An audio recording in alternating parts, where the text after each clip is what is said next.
নতুন চৰকাৰী চাকৰি ওলালেই তেওঁলোকৰ ওচৰত ভিৰ লাগিছিল নিবনুৱা যুৱক যুৱতীৰ। তেওঁলোকৰ পৰা চাকৰিৰ বিজ্ঞাপন লৈয়ে বহুতেই লাভ কৰিছিল চৰকাৰী চাকৰি। এসময়ত শিলচৰৰ বৰ পোষ্ট অফিচৰ সন্মুখত থকা নিযুক্তি বিজ্ঞাপনৰ বিপণীবোৰ নিবনুৱাসকলৰ অন্যতম বিশ্বাসযোগ্য ঠাই আছিল। অগণন যুৱক যুৱতীয়ে নিযুক্তি প্ৰপত্ৰ পূৰণ কৰি বিভিন্ন চৰকাৰী বেচৰকাৰী প্ৰতিষ্ঠানত সফলতাৰে কাম কৰি আছে। প্ৰতিদিনে আছিল বিপণীবোৰত মানুহৰ ভিৰ। কাৰোবাৰ হাতত নতুন চাকৰিৰ বিজ্ঞাপন, কোনোবাৰ হাতত নিযুক্তিৰ আবেদন। চাকৰিৰ বিজ্ঞাপন বিক্ৰী কৰিয়ে একাংশ লোকে কৰিছিল উপাৰ্জন। তেওঁলোকৰ বাবে সেয়াই আছিল সংস্থাপন।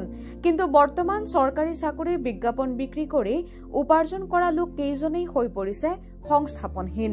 দাদা কি নাম? শ্যামাপ্রসাদ রায়। আপনি কবে থেকে এখানে? আমার তো 25 বছর হয়ে গেল এখানে।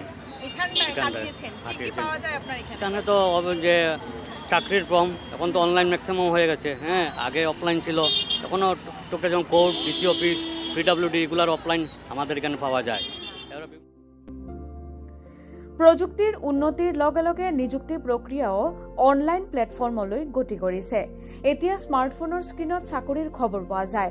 এটা ক্লিকতেই আবেদন জমা দিব পাৰি। ফলত এই অফলাইন ব্যৱসায় ক্ৰমান্বয়ে নাইকিয়া হৈ আহিছে। এসময়ত জনবহুল কেন্দ্ৰ আছিল বিপণীবোৰ। আজি ব্যৱসায়ীসকলে বহি থাকে, কিন্তু আগৰ দৰে ভিৰ এতিয়া দেখা নাযায়। বৰ্তমান ডিজিটেল যুগৰ সময়তো তেওঁলোকে এইখিনি ক্ষুদ্ৰ ব্যৱসায় চলাই আছে। কেনেধৰণৰ চলাই আছে অলপ কথা পাতিবলৈ মই চেষ্টা কৰিম। অফলাইন আমাদের এখানে পাওয়া যায়।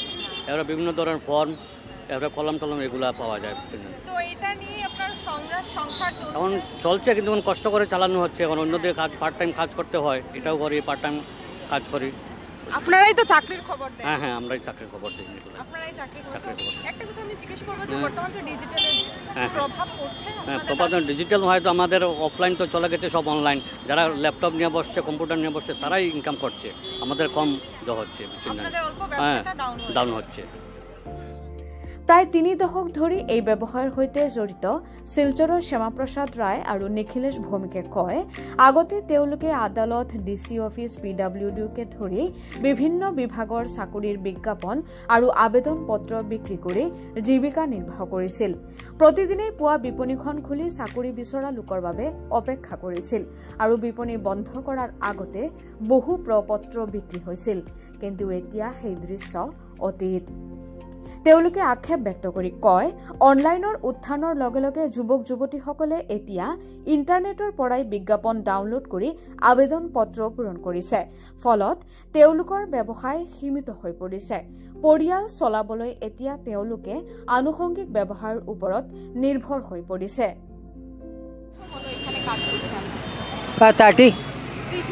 আপনারা চাকরির খবর দেন? হ্যাঁ, চাকরি উকরি আইলে যাওয়া যাবে ওইখানে। এখন তো ডিজিটালের যুগ, কি কি সমস্যা হয়? মানে মানুষ কম আসে আগে থেকে? এখন ডিজিটাল হয়, কম কম মানুষ হয়, অত বেশি এখন হয় না। আগের তুলনায় আগে ভালো আছিল, এখন শেষ বিজনেস, এখন কোনো মতে চলতে লাগে। কি কি ধরনের চাকরির খবর আপনি দেন? ওই তো স্টেট গভর্নমেন্টের চাকরি বেশিরভাগ আয়, আর সেন্ট্রালের খুব কমই থাকে। ফর্ম ফিল আপ করি রেশন কার্ডের এখানেই ফিল আপ করেন। বহু ক্ষুদ্ৰ ব্যৱসায়ী আছে।